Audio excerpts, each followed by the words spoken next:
Hey everybody, welcome back to the Hoosier Garage. And it looks like we got some other project here, as always, which is good. We picked up some 1970s street van seats at the Indy Mopar swap meet, and we're going to put them in the van. A couple reasons. One, I've been looking for the old square profile street van seats for quite a while, and these, upon testing them out, are much more comfortable than the 1980s era Dodge van / Ramcharger seats that are in it. Alright, so we're going to put these in. Now, there's a couple of things we're going to have to discuss, but stay tuned and we'll find out what they are. You're watching the Hoosier Garage. Alright, so the seats are in actually really good condition. I mean, you'll notice that the upholstery is pretty dated or worn and has holes in it, but on the overall, they're very solid. And the seats that I had, I was just planning on probably reupholstering them at some point, someday anyways. We can just do the same thing for these. And these are unique enough, they're cool enough looking where they can just make a new pattern and just get them however you want. The neat thing right now is, look, the colors match our van. So, you know, they'll do for now, okay? But they're nice seats. And like I said, I like them.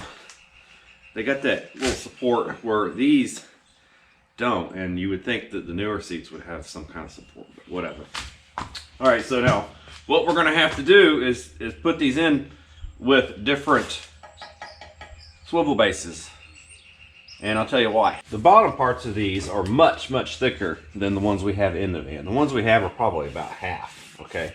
So you actually have another 2 or 3 inches worth of meat there. So if I put these on those, I think they're like a 9 or 10 inch base, and we're talking from the floor to this thing here, it's going to put you so high in the van, your legs are probably going to be in the steering wheel, and you won't be able to lean over on the window or nothing like that. It's going to be off. So we'll have to take the two in the front out and then use these over here. Now these are more of the vintage correct pieces as well. All right, so we got these swivels here. I've already taken them apart. And really the only thing that you take apart is there's a bolt here that holds one of these plates on, and these plates are upside down at the moment. And that's what holds it in. This one here, you probably can't tell from the screen that you're looking at, but there's a nut in under here, and that's what the bolt runs into. It's probably welded in there, just a big nut with a washer, built-in washer on it. That one came loose way prior to my owning them. And it was, you had to use an access hole that somebody put in the side of it, right here.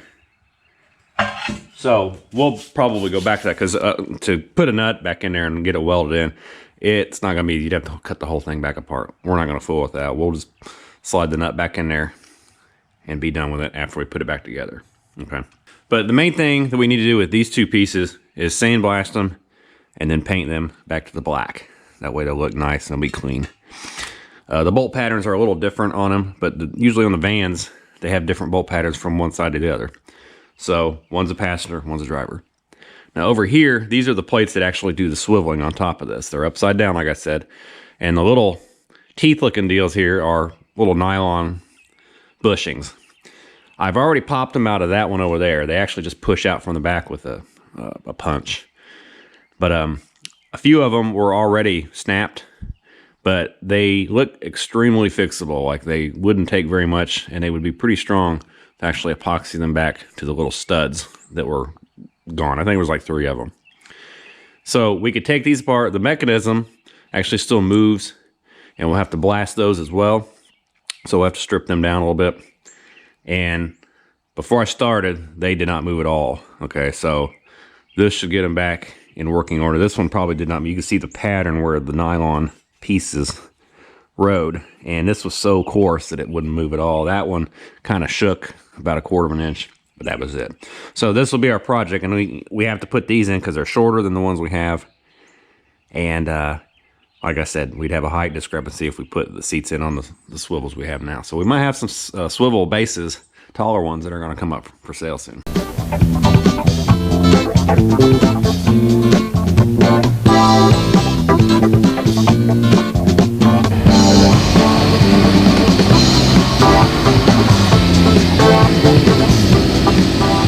right, so we have those lower main sections, the pedestals of the bases blasted, and they're going to be ready for epoxy primer. And what we want to do is get these nylon pieces out, okay? So when you're swiveling it, it kind of rolls off of them, and then it's ultimately like the little smooth glide feature rather than metal on metal. So it's what makes it not so rough, okay? These are all intact, every one of them. I know it's like in an odd pattern, you got two, and then these 5 right here. So what I want to do is I'm just going to use these to kind of elevate it and then make sure that I'm not pushing them into that as I pop them out.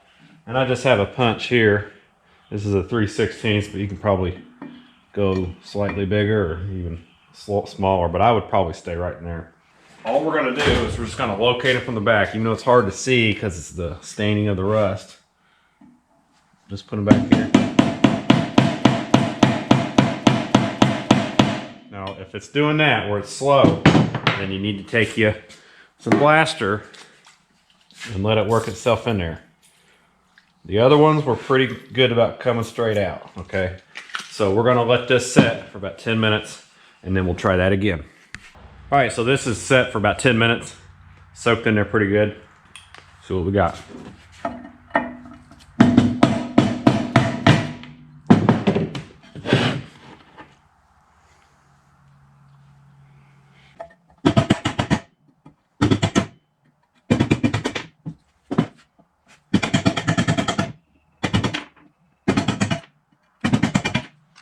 And it looks like I forgot this one at the very top.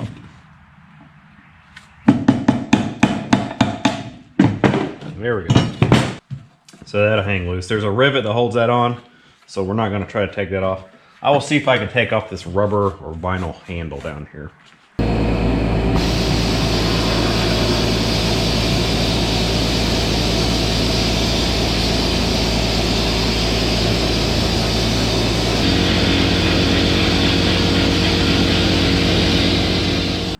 And we caught the battery going out on our GoPro as usual, but went ahead and blew these out. You have a hole in the top of this one, and there's some little side holes here. I was able to kind of extract it that way, turn it some different directions. This one being a lot easier because it had the big hole cut out of it for that nut and washer in there, and then you had a larger hole here, so that was pretty clear in a matter of seconds. So, blew everything else off. We'll wipe it down, spray some epoxy primer on it, and then paint it black. Okay, so we have a gaggle of parts that need to be epoxy primed, and I've kind of let some stuff accumulate. A lot of you've been watching here, but there's some other side items, so it'll be a part of actually other videos. So what I have here is our epoxy primer. I like to use this stuff. It's affordable, fairly affordable. It's full epoxy from Nason. It's a 50-50, so you got 50% of the activator, you got 50% of the actual sealer primer, and then you can use acetone or you can use their reducer. Acetone works pretty good, and you just reduce it to spray, however, whatever your situation, atmospheric type deal is. But anyways, we have this ready to go here. It's going to set for a good 5 minutes, let it soak it in. It's always good to let it set and get itself together. And we're going to have our parts ready, wipe them down, and we're going to spray them with the primer. Pretty simple. Yeah, so here's what we got. Here's our seats, our swivel seats for our van that we picked up from that green van. They're all sandblasted and pretty much disassembled, and then we'll put the nylon and the springs and all that kind of stuff back when it's done. But those will get black eventually, but right now, epoxy primer.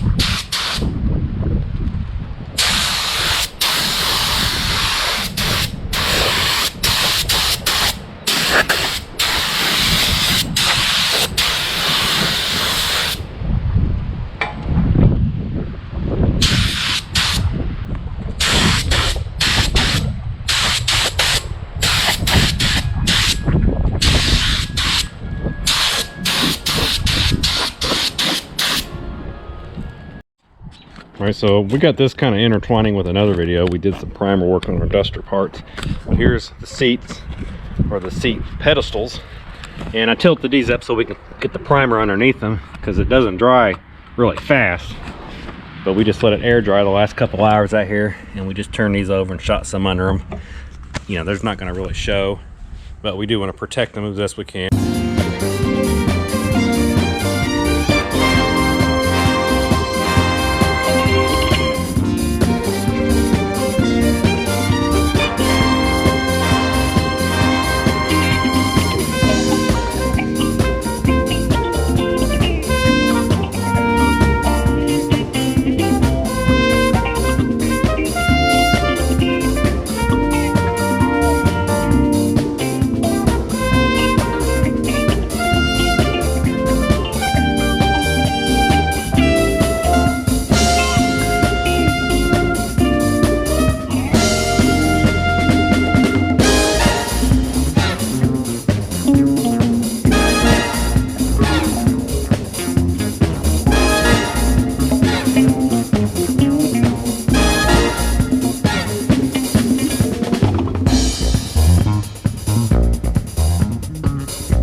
Okay, so this paint has set up, and these little nylon blocks that ride on the actual pedestal, the rounded pedestal part, get that nice smooth glide action.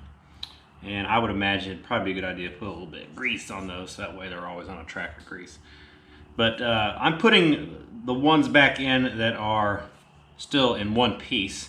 I've taken a little bit of 180 grit sandpaper and just a couple times and smooth out any inconsistencies. Let me show you what I got in mind for this. I'll tell you what, a tip and a hint is we're gonna wanna clean this out really good. Brake cleaner, maybe some acetone. Get all the contaminants out of that thing. All right, so what you're looking at is some acetone, some Q-tips, what I've already used. And we got 3 of the little cushions, and then the studs from which they came. I've already cleaned off with the acetone the ends of these, and then the insides of these. They was pretty black. Now they're not perfect, but they are very clean now. So I'm just going to spend a few minutes and just kind of match which ones went to which, because if we have the ones that snapped cleanly, then we know that we'll get a nice tight bond, and we will use something like a super glue. I don't know. I think that's probably the best way to do this. The funny thing is, if some company, or the company that makes these pedestals, these swivels, happen to still make these things, or this is some general part, well, I've not seen that, but the joke would be on me if they still make new ones, because I would buy new ones if I knew that, but I'm a little too lazy to look. I'll just fix these. Okay, so what we're going to use here on these little nylon biscuits, discs, whatever you want to call them, just got some Loctite super glue for this. Now, we have 3 of these that snapped, but they had to come off of a particular one. So if you look at the ends, the pattern that was in there matches up, and then ultimately it's going to sit in there the way it came out, the way it was made, and you're going to have a better grip. Okay, more contact area is going to be precise. So that's my thinking. So I matched all 3 of these up and make sure that they're the right way that they snap. So if you got it 180 out, it's going to be no different than having it on the wrong one. So we're going to put a little drop in there, and then we're going to put it in there and make sure it's nice and snug.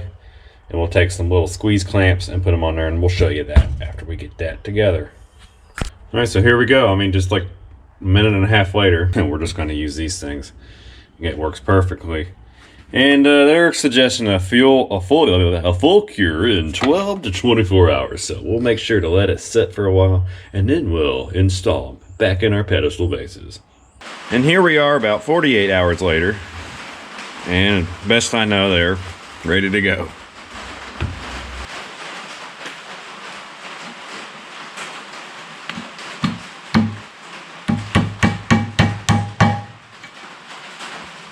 Didn't work.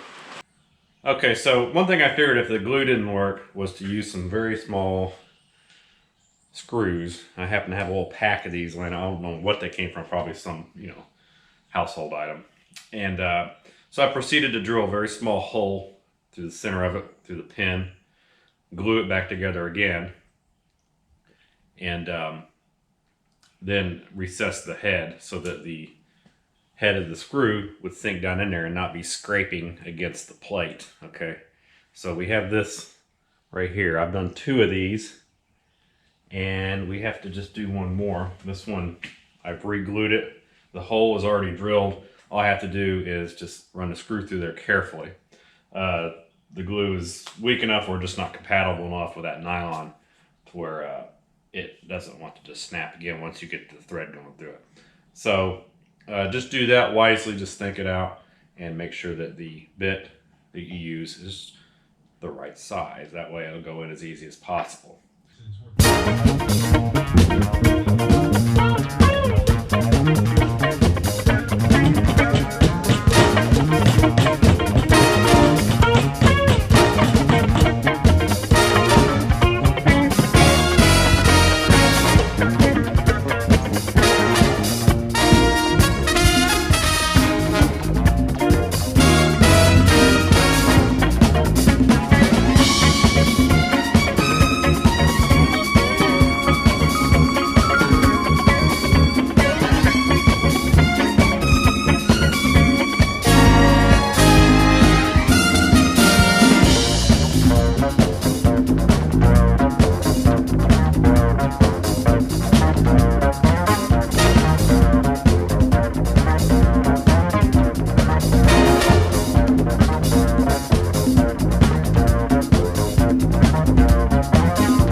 Okay, so both of these bad boys are out with their pedestals. I think they're a 9 or 10 inch pedestal. So these will probably go up for sale, and they could be separated. It doesn't matter to me. So if anybody's interested and you're kind of local, hit me up. In the meantime, we were losing sunlight the other day, or whatever you want to call this, neutral. And so we couldn't really show you what it looked like. But today, we still have cold and wind, but we have light. And here we are. And I'm telling you, I really like it. These seats allow me to go up a little further, and sometimes I feel like being close to the wheel, whereas before it only went up so far. But this, I like it. I really like it. And see, it goes back, yep. And then these work. And a ladybug, get out of here. They swivel around like they're supposed to. And it should click. Yeah, it clicks into that notch that's underneath there. Swing that up, and the door will close. All right.